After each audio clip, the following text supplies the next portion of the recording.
তুমি কি কিছু ভাবছো? এভাবে চুপ করে বসে আছো যে? দেখে তো মনে হচ্ছে নিশ্চয়ই কিছু ভাবছো। ভাবছি তো। ভাবছি আজকে ভাতটা হবে তো। অনেক দিন হয়ে গেল পেটে ভাত পড়ে না। হুঁ, আমার মনে হয় হবে। দেখি যদি আমাদের ভাগ্য ভালো হয় আর পাড়ার মজিদ কাকা যদি ডাকে, তাহলে একবেলা চাল পাওয়া যাবে বলে এসেছিলাম কাল। আহ, এমন করে ভাবতে এরকম করে থাকতে আর ভাল লাগে না। একটা কাজও নেই হাতে। এই যে গোটা কত মুরগি, শুধু ওরাই টিকে আছে সংসারের চিহ্ন হয়ে, আর তো কিছু নেই। ওরাও ভাবছে নিশ্চয়ই যে কবে আমরাও খেতে পারবো ঠিক মতো। ওদের খোরাকের জন্যই তো কালকে বাজারে একটা ডিম বেচে এলাম, কিন্তু তাতেও কিচ্ছু হলো না। তুমি আবার কাল চেষ্টা করবে তো? কৈলাসবাবুর কাছে শুনলাম সেদিন ওনার বাগানে লোক দরকার। কাল একটু দেখে এসো যদি কিছু পাও। তাই ভাবছি, যদি একটা কাজ হয় তাহলে খুব ভালো হয়। নয়তো হাত তো আমার খালি। এভাবে বসে থাকতে ইচ্ছে করে না। দেহে শক্তি আছে, মনেও সাহস আছে, শুধু দরকার একটা সুযোগ। তুমিই তো বলো, অন্ধকার যতই ঘন হোক আলো আসবেই। আমরা একসাথে আছি, এটাই বড় জোর। তুমি না থাকলে কে জানে কি হতো। এতদিনে হাল ছেড়ে দিতাম মনে হয়। আর তুমি আছো বলে আমি এই সংসারটা টিকিয়ে রাখার স্বপ্ন দেখি। আমরা একে অপরের শক্তি, তাই না? হ্যাঁ, ঠিক বলেছ। চলো আজকে না হয় আমি একটু আগে ভাগিয়ে বের হব বাজারে। কেউ না কেউ নিশ্চয়ই সাহায্য করবে। আর আমি দেখছি মুরগিওয়ালাদের জন্য একটু ঘর কুড়িয়ে আনি। ওরাও তো আমাদের সংসারের সদস্য। ঠিক বলেছ। দিনটা শুরু হোক এই আশাতেই, কিছু একটা ভালো হোক।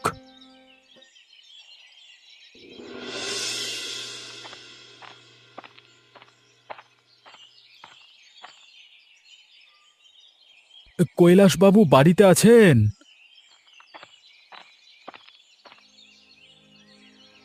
কে? এখন আবার কে এলো? মাধব না? হ্যাঁ কৈলাসবাবু, আমি মাধব। একটা কথা জানবার ছিল আপনার সাথে। ওই কাজ নেই আর কি।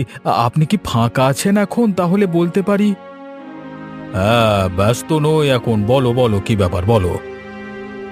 আপনি তো জানেন কদিন ধরে খুব টানাটানি যাচ্ছে। শুনলাম আপনার বাগানে কিছু কাজ চলছে। যদি একটা জায়গা পাই। আরে না না ভাই, জায়গা ছিল আগের মাসে, তখন বললে হতো। এখন তো নতুন দুজন লোক নিয়েছি আগেই। আমি একটু দেরি করে ফেললাম বোধহয়। আগে জানতাম না, মানে যদি জানতে পারতাম তাহলে চলে আসতাম। তা ঠিক।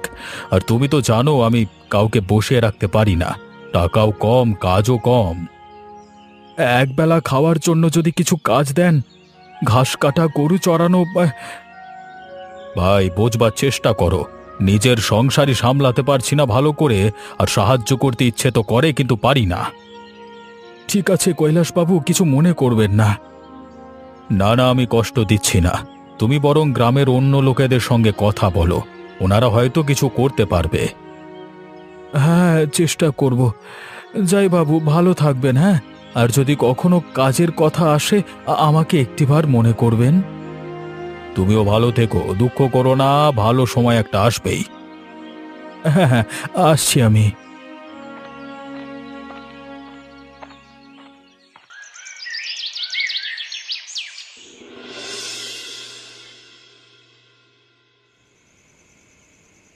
কি গো, কিছু খবর হলো?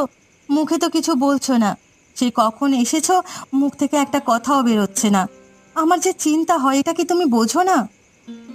না গো, বুঝি, কিন্তু কোন মুখে বলবো সেটাই তো বুঝতে পারছি না। কেন, তুমি যাওনি ওখানে? হ্যাঁ, গেছিলাম কৈলাসবাবুর বাড়িতে। বলল কাজ নেই, আগেই লোক নিয়ে ফেলেছে। তারপর? আর কোনো কাজ নেই? বাগানের কাজ ছাড়া? উনি তো গ্রামের মস্ত বড় লোক, এত মাংসের ব্যবসা আছে, কিন্তু একটা কাজ নেই তোমার জন্য? খুব চেষ্টা করলাম বুঝিয়ে বলবার। একবেলা খাটতেও রাজি ছিলাম, কিন্তু সেও পারল না। বলল ওনার নিজেরই টানাটানি। আমি বুঝতেই পেরেছিলাম এটা হবে। এমন কষ্ট তো কোনোদিন পাইনি গো কোমল। দুবেলা মুখে দিতে পারছি না কিছু, আর লোকজন মুখ ফিরিয়ে নিচ্ছে। তাই তো একটা জিনিস ভাবছিলাম, বলবো তোমাকে, কিন্তু রাগ করবে না তো? বলো, এখন তো আর হারানোর কিছু নেই। আমাদের যে মুরগিগুলো আছে, ওগুলো যদি বিক্রি করে দিই? মুরগি? হ্যাঁ, মানুষের মধ্যে মাংসের খুব চাহিদা। যদি একবারে সব বিক্রি করি তাহলে তো 2 দিন অন্তত চলবে। ওদের তো ছোটবেলা থেকে পুষছি, ভাবতেই কষ্ট হচ্ছে গো। আমি জানি, আমারও ভাবতে কষ্ট হচ্ছে, কিন্তু তুমি বলো, খালি পেটে দিন পার করব কিভাবে? একটু সাহস করে কিছু যে করব। ঠিক বলেছ, এটাই হয়তো শেষ উপায়। কাল সকালে বাজারে যাবে, আমি রান্না করে রাখবো। মানুষ ঠিকই কিনবে, মাংস কেটে তো সবাই বিক্রি করে। আমরা না হয় রান্না করে নিয়ে যাব, লোকে বেশি পছন্দ করবে। একদম ঘরোয়া রান্না। আচ্ছা, কালকে যাই, দেখি কেমন দাম ওঠে। যদি একটু শুরু করতে পারি তাহলে হয়তো কিছু হবে। হবে গো, আমরা দুজন একসাথে আছি, কিছু না কিছু ঠিকই হবে।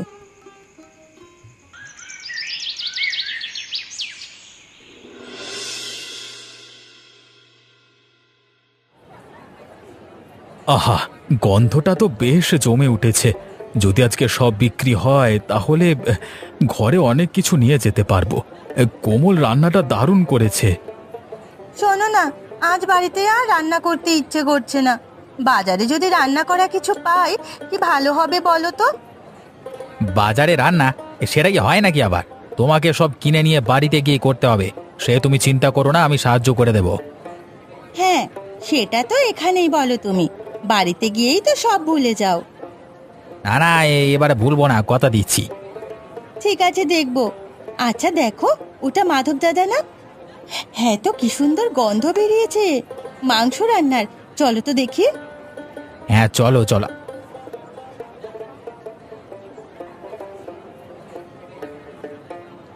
আরে মাধবদা, কি সুন্দর মাংসের গন্ধ বেরিয়েছে! তোমার এই রান্নার গন্ধেই তো এদিকে এলাম। আরে আদিত্য, লীলা বৌদি, আরে এসো এসো। এই তো কোমল বানিয়ে দিয়েছে, একদম গরম গরম আছে। কোমলের রান্নার হাত খুব ভালো। আরে গন্ধে তো মুখে জল চলে এসে যাচ্ছে। 1 প্লেট দাও দাদা, আমিও একটু খেয়ে দেখি। যদি ভালো হয় তাহলে নিয়ে যাব বাড়িতে। আজ বিকেলে বাড়িতে অনেক লোক আসবে তো। হ্যাঁ বৌদি, এই নাও, খেয়ে বলো কেমন হয়েছে।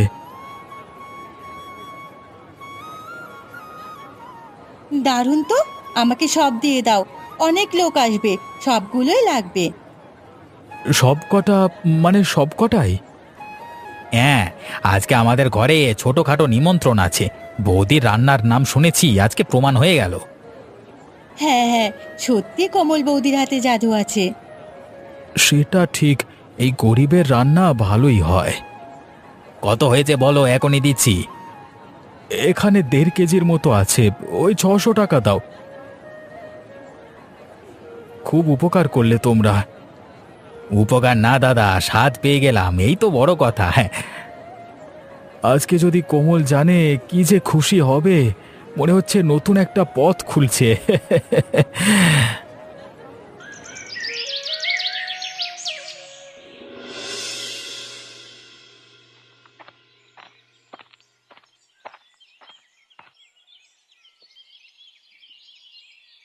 কি গো, ফিরলে? কেমন বিক্রি হলো? কিছু কি বিক্রি হয়েছে না সবই আছে? তুমি বলো তো কি হয়েছে, দেখি পারো কিনা বলতে। কি হয়েছে বলো দেখি। তোমার মুখে তো হাসি আর চেপে রাখা যাচ্ছে না।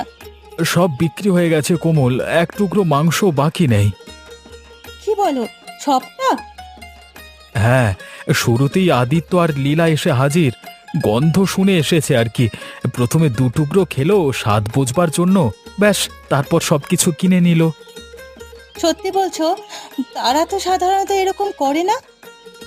আমি অবাক হলাম, এমন স্বাদ হয়েছে বুঝি রান্নায়। লতা বৌদি তো বলল তার মুখে জল এসে গেছে। আমি জানতাম উপরওয়ালা না ঠিক আমাদের দিকে তাকাবে। দেখলে মানুষ খেয়ে কেমন খুশি হলো। তুমি না থাকলে তো সাহসই পেতাম না। তোমার কথায় মাথায় ছিল সারাক্ষণ, আর তোমার রান্নার জন্যই তো এত কিছু হয়েছে। এবার শোনো, তুমি এই কাজটাই করো। আমরা কাল আবার 2টো মুরগি কেটে রান্না করব। আমি সাহায্য করব, তুমি বিক্রি করবে। কিন্তু সব মুরগি বিক্রি হয়ে গেলে পরে কি হবে?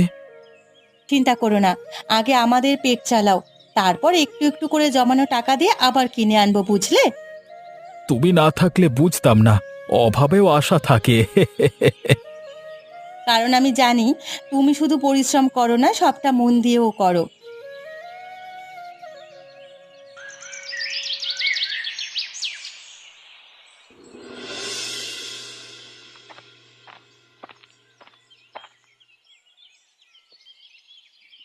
গো মাধব কাকা, তুমি আবার মুরগির দিকে তাকিয়ে আছো? কি রে মায়াবতী, তুই এত সকালে আর মুরগির কথা বলছিস? হ্যাঁ রে মা, ওরাই তো এখন আমাদের ভরসা। আচ্ছা মাধব কাকা, একটা কথা বলবো? হ্যাঁ বল মা, যা খুশি বল। তুমি কেন মুরগিগুলোকে মারো? ওরাও তো বাঁচতে চায়, ওদের চোখে ভয় থাকে, তুমি বোঝো না? এসব কথা তোর মাথায় এলো কোত্থেকে? আমি গতকাল দেখেছিলাম, তুমি যখন একটা মুরগিকে ধরলে, ও তখন চটপট করছিল। মনে হলো ও আমাকে ডাকছে আর বলছে আমাকে বাঁচাও। আমার খুব কষ্ট হচ্ছিল তখন। মায়াবতী, আমার যে ইচ্ছে করেনি রে মা। তোর কাকিমাও যে কাঁদে রোজ রাতে, কিন্তু না খেয়ে মরবো নাকি? আমি জানি কাকা, তোমাদের অভাব আছে, কিন্তু মাধব কাকা, আমরা যদি গাছ থেকে ফল খাই, পশুর দুধ খাই, তাহলে তো কাউকে মারতে হয় না। তোরা কত সহজে বলিস, কিন্তু বাজারে গাছ ফল কিনতেও তো পয়সা লাগে। তাহলে আর একটা পথ খুঁজে নাও না কাকা, তুমি তো অনেক কিছু পারো, বাঁশের কাজ, কাঠ কাটা, তাও তো চেষ্টা করা যায়। বলা খুব সহজ রে মা, কিন্তু কাজগুলো করা ততটাই কঠিন। তুই এখন ছোট, তাই বাস্তবতা বুঝবি না। বড় হলে অনেক এমন কাজ করতে হয় যেটা আমরা করতে চাই না, বুঝলি?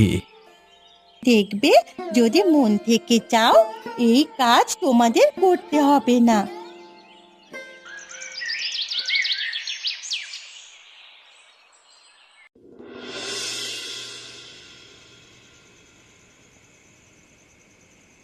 আজও সব বিক্রি হয়ে গেল, তাই না? হ্যাঁ, কিন্তু জানো, আজ যেন খুশি হতে পারলাম না। মায়াবতী তোমায় কিছু বলেছে? বুঝতে পারছি, আমি শুনেছিলাম সেদিন তোমার আর মায়াবতীর কথা। মেয়েটা বড্ড ভালো, প্রতিবেশীর মেয়ে হলেও খুব আপন। হ্যাঁ, ও বলল পশু হত্যা পাপ, প্রাণীদেরও তো কষ্ট হয়। আমি ওর চোখে কেমন যেন ভয় দেখেছিলাম সেদিন। আমিও তো ভাবি রোজ রোজ, এই জীবন কি ঠিক পথে চলছে? আমরা না চাইতেও যে পাপ করে ফেলছি। কিন্তু উপায়ও তো নেই কোমল, খালি হাতে কেউ আমাদের দুমুঠো ভাত দেবে না। আমি জানি, তাই তো উপরওয়ালার কাছে আমি সব সময় ক্ষমা চাই। প্রতিদিন রাতে হাত জোড় করে বলি আমাদের ক্ষমা করে দিতে, কারণ আমাদের যে আর কোনো রাস্তা নেই। আজও তাই করব। না জানি কখন দয়া হয়, আর হয়তো ওদের মতো বাচ্চারাও আমাদের মাপ করে। ওরা যদি কষ্ট পায়, তাহলে তো আমরাও সেই কষ্টের ভাগিদার, তাই না? হ্যাঁ, মনে হয় প্রতিটা টুকরো মাংসের সাথে সাথে নিজের মনও কেটে যাচ্ছে। কাল আবার যাবে বাজারে? হ্যাঁ যাব, কিন্তু একটা পথ খুঁজবো আজ থেকে, যেটা রক্ত ছাড়া সম্ভব। আমরা একসাথে পথ খুঁজবো, যতই কষ্ট হোক। মনটা শান্ত থাকলে সেটাই আসল শান্তি।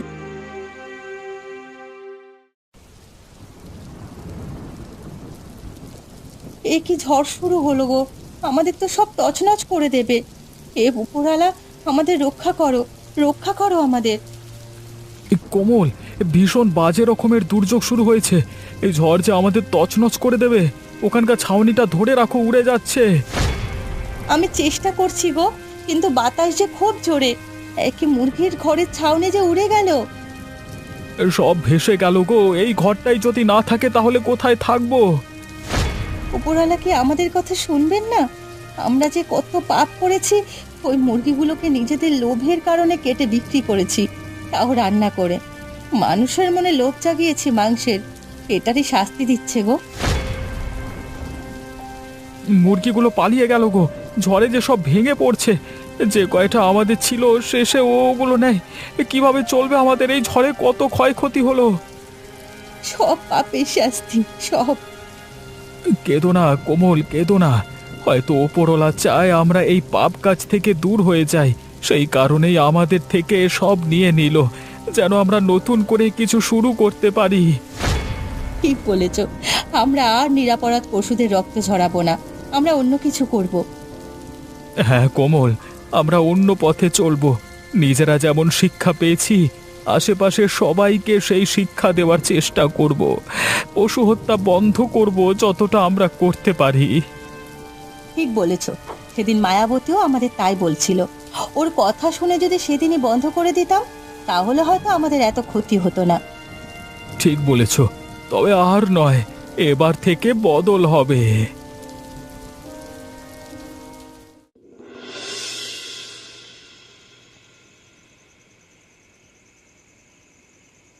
কি গো, এত চুপচাপ করে আছো কেন?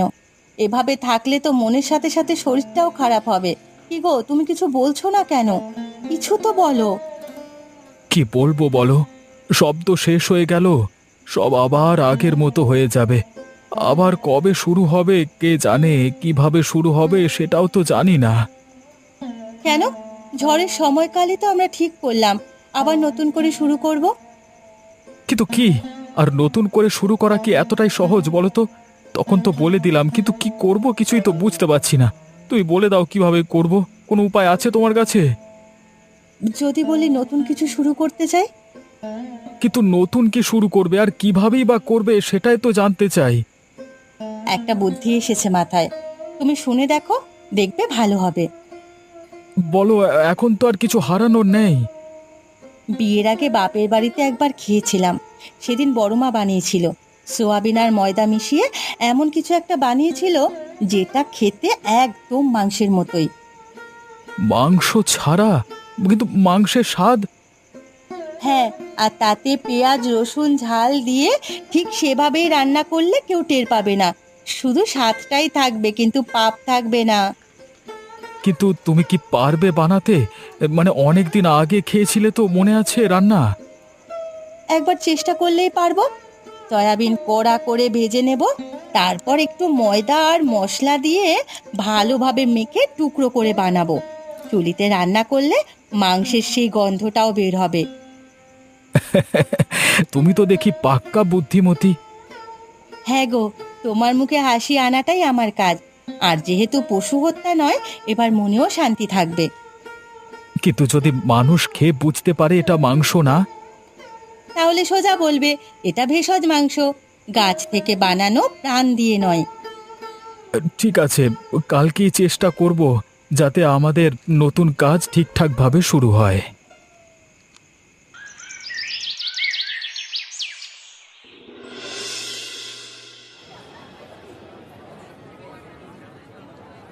জানি না আজকে আবার কেউ আসবে কিনা। এই কয়েকদিন তো খুব ভালো মতোই বিক্রি হয়েছিল। দেখি, ওপরলাই ভরসা।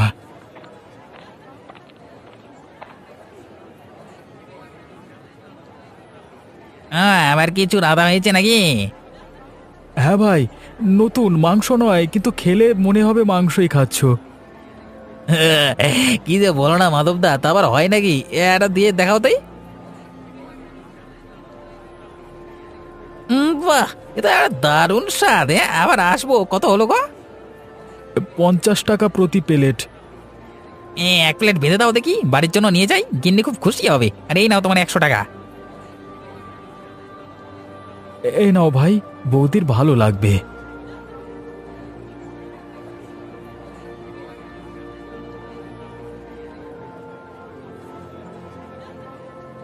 আবার সেই গন্ধ। আজকে কি রান্না করেছো বৌদি? হাড়ি ঢাকনা খুলতে মনটা খুশিতে ভরে গেল গন্ধ পেয়ে। আজকে একটু নতুন কিছু করেছি রে। এটা সয়াবিন দিয়ে ময়দা আর কিছু গোপন মশলা, খেতে মাংসের মতোই। সত্যি? এতে মুরগি নেই? একটুও না। নাম দিয়েছি ভেষজ মাংস। ইস, এটা তো ঠিক আগের স্বাদের মতো, কিন্তু সত্যি জেনে ভালো লাগছে এটাতে প্রাণের ক্ষতি হয়নি। দাদা, আমরা আবার সবটা নিয়ে যাই। নিয়ে যাও, তবে এবার জানিয়ে রাখি, এটা প্রাণ নয়, মন থেকে বানানো। একদম ঠিক। আর জানো তো মাধবদা, মন দিয়ে বানালে তবেই এমন স্বাদ হয়। এবার থেকে রোজ এইটাই চাই, বুঝলে? বৌদি রাঁধবে, তুমি বিক্রি করবে, আর আমরা খাবো। শুধু আমার না লীলা, পুরো গ্রামবাসী।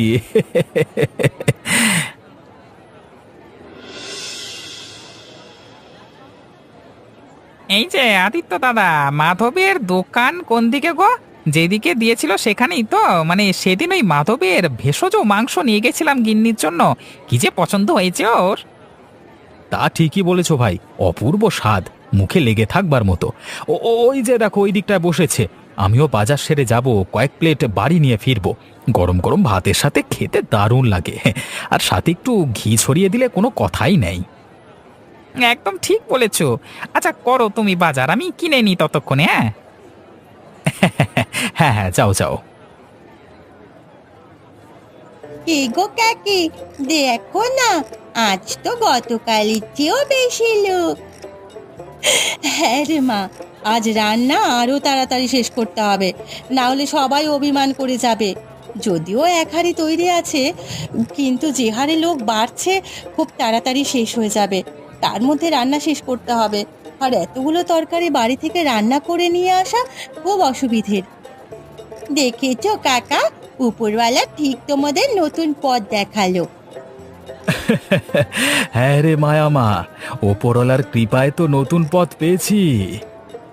কাকা, তুমি তোমার প্রতিজ্ঞা রেখেছো, এখন মনেও কষ্ট নেই, আবার রান্নাও জমজমাট। তোদের মুখে হাসি দেখলেই মন ভরে যায় মা। মাধবদা, দাও দেখি আমাকে 2 প্লেট নিয়ে যাই। বাজারে তো জমজমাট কাণ্ড, কেউ আর আসল মাংস কিনতে চাইছে না, সবাই তোমার কাছেই আসছে। কারণ মানুষ বুঝতে পেরেছে পশুকে হত্যা করে শুধু স্বাদ পাওয়া যায়, মানে আরো অনেক উপায় আছে। একদম ঠিক, এই নাও ভাই।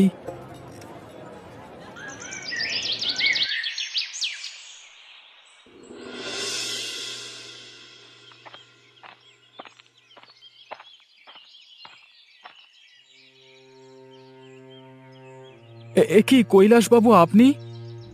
এসব কি শুরু করেছো বাজারে? কেন কৈলাসবাবু, আমরা কি করলাম আবার? আপনি কি বলতে চান?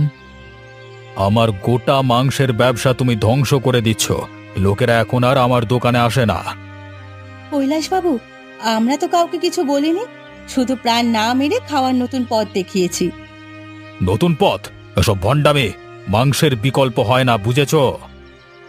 কিন্তু মানুষ তো বলছে আমার ভেষজ মাংস খেয়ে খুশি, পেটও ভরে, মনও শান্তি পায়। এটা বন্ধ করো, নইলে আমি ব্যবস্থা নেব বলে দিলাম। ব্যবস্থা নিতে হলে নিন, কিন্তু আমি এটা বন্ধ করব না, কারণ আমি এখন অন্যের প্রাণ নিয়ে নয়, নিজের শ্রম দিয়ে চালাচ্ছি সংসার। আপনি যদি সত্যি বড় মানুষ হতেন তবে গর্ব করতেন, কেউ পাপ ছাড়া সাহস দেখাচ্ছে।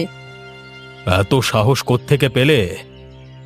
নিজের স্ত্রীর চোখে আশা দেখে, সেই ছোট্ট প্রাণগুলোর চোখে ভয় দেখে। আপনি যদি নিজের হৃদয়ে একটুও দয়া রাখেন তাহলে বুঝবেন আমরা কাউকে ঠকাচ্ছি না। আপনি দয়া করে যান এখন। ঠিক আছে, আসছি, তবে এসব বেশি দিন হতে দেব না আমি।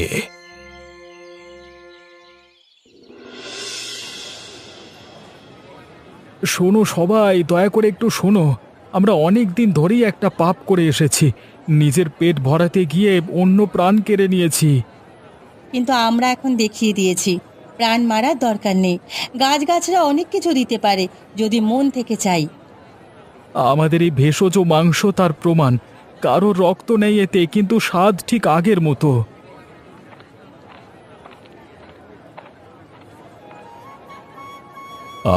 আমি স্বীকার করি, প্রথমে রেগে গিয়েছিলাম, ভেবেছিলাম আমার ব্যবসা যাবে।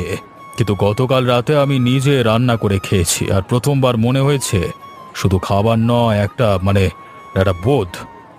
তাহলে আপনি বুঝেছেন? হ্যাঁ, আমি বুঝেছি। লাভ বড় নয়, প্রাণ বড়। আমি নিজেও এবার থেকে নতুন পথ খুঁজব। আমিও আর পশু হত্যা করব না, আর গ্রামের যদি কেউ এরকম করতে চায় তাদেরও বাধা দেব না। এটাই তো চেয়েছিলাম। আমাদের চোখ খুলে দিয়েছিল ছোট্ট মায়াবতী। এখন আমাদের জন্য যদি পুরো গ্রাম বদলায়, তাহলে এর থেকে খুশির তো আর কিছুই হবে না। ধন্যবাদ মাধব, এত কিছু বদলানোর জন্য তোমাকে অসংখ্য ধন্যবাদ। আজ থেকে এই গ্রামে পশু হত্যা বন্ধ। আমরা গাছের ফল এবং আরো বিভিন্ন উপায়ে সাহায্য নিয়ে বেঁচে থাকব। আজ থেকে আমাদের নতুন পথ চলা শুরু।